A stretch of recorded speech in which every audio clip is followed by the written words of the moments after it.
what have you enjoyed the most about working on this, directing it, and EPing it? I think what I'm most excited about is that we made a new musical for television and we bring it right to your home. And that's something that Kristen and Bobby and Stephen and I talked about constantly. Danielle Sanchez-Witzel, our other writer who's worked in television, was someone who could really help us sort of shape and hone the form. And we knew that we were going to be able to provide a certain amount of knowledge about the musical form, having Sonia as our choreographer, Tom Kidd as our orchestrator. You know all the people in this show. And then also for us to put on screen Katie Finneran, John Hodgman, Andrea Burns, Scott Porter, who was in Altar Boys, Carlos, who was in Once, May, who the world didn't know could sing like this, and then on and on and on, let alone like all of these dancers that we know from every show we see. And I loved trying to create a platform to highlight the people that do it 8 times a week. Okay, I love the look of the show too. I mean, the hair on Katie Finneran. Can we discuss this? I mean, Richie, are we giving you 1999 or what? Are we giving you 1983? We're giving you that flashback, 1983 here. Yeah, I again, all credit to our department heads. Kat Drausen, who was our wigs, and Nikki Smith, who's a theater a theater aficionado and came from the theater like us, who did our clothes. And we just really wanted to make a world that felt honest and not commenting, but really capture the period. And it's such a beautiful story. You follow all these incredible people. What do you hope audiences take away from this?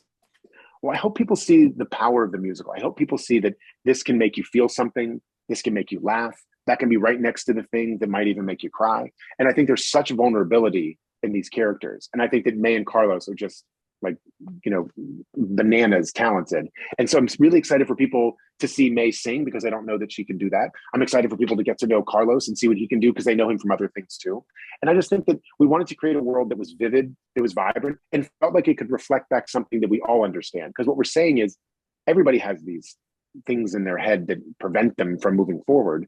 How do you navigate them? This wasn't just Lindsay and Miguel have them. We all have them. And I think that's what we wanted to try to explore. What was the first musical number that you filmed, and what was the last musical number that you filmed? The last we did was the finale, which we did Uptown. Lin came by when we were shooting that. He was sitting on set with us. And I think the first one was, I think we kind of actually shot a little bit in sequence because we did all this stuff in Vermont. So top of the season, like we did that. And then the next one we did, I think might have been What If on the Streets of New York. Which is always a treat. Let me tell you, nothing like shooting on a hot summer night in East Village, just hoping you can get the shot off before they open the street back up. So we had a lot of fun making the numbers. Well, let's talk about that. You do a beautiful homage to New York and upstate. I mean, what was it like filming on location again? I mean, it felt good. I think when you take the musical and you get it out of the studio, there's something really thrilling about that. And I also will say the numbers that we got to do on stage are also some of my favorites. I loved, the Stokes number, which is just bananas, right? Like that number is so crazy. Or Falling in Love, the number from episode 6 that Miguel sings, had a little like Conrad Birdie to it. So we were also trying to tip to the musicals that we loved in really sort of creative ways. And there's just something about being in this city and singing that is, one of the great joys. So seeing characters walk down a city street, downtown or uptown singing, I mean, like, what's better than that? It's one of the great feelings. I also love this because it also introduces a whole new audience to like the world of musical theater and musical comedy through television. It's the best blending of both of them. What that means to you? Well, I mean, it means everything because, as you know, we in the theater want to share this thing we have. It's hard to come to New York. Theater can be expensive. It's hard to even go on the road. It's like you might have missed the show. So here is something that comes right to you. Like we made a new musical and you don't have to go anywhere. You just have to open up your tablet, open up your TV, open up your phone, and we're bringing it to you. So I think it will allow people to see that musicals can be more than they even imagined, that a musical is something that can be for everybody. And how cool it is to have it on Hulu. I know. We feel really fortunate to have such a wonderful partner with Hulu. And they just believed in us. And they said, you know how to make musicals. We trust you. Go forth. And so the show that you're seeing is the show that we all imagined. Did we wake up at the same? I've been up since 4. I've been thinking a lot about this. New York is where real writers live, and I am starting to think that I am a real writer. Why didn't you tell me?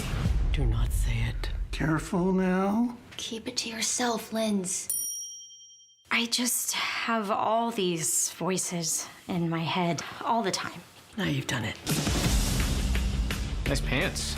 Thanks. They're new. I mean, they're not new. I wear them a lot. Sounds like they have a very rich history. I know exactly what you're gonna say. I wasn't gonna say anything. Just enjoying the view. You don't need her. Mama's here. Okay, that's creepy. It's great to really get someone to know them front, back, and inside out. That's when you can really trust someone to understand what you are all about.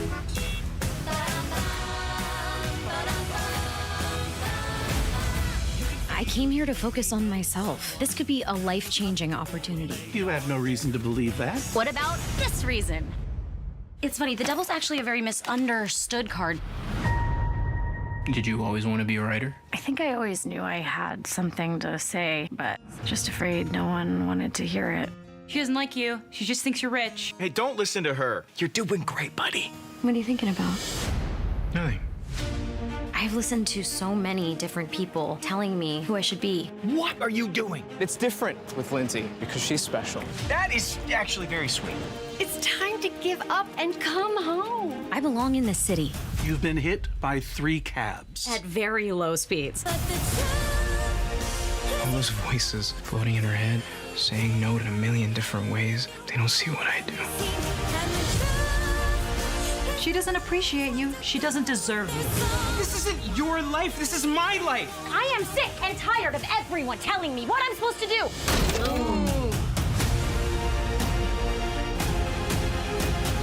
I need to find my own story. You're gonna be okay?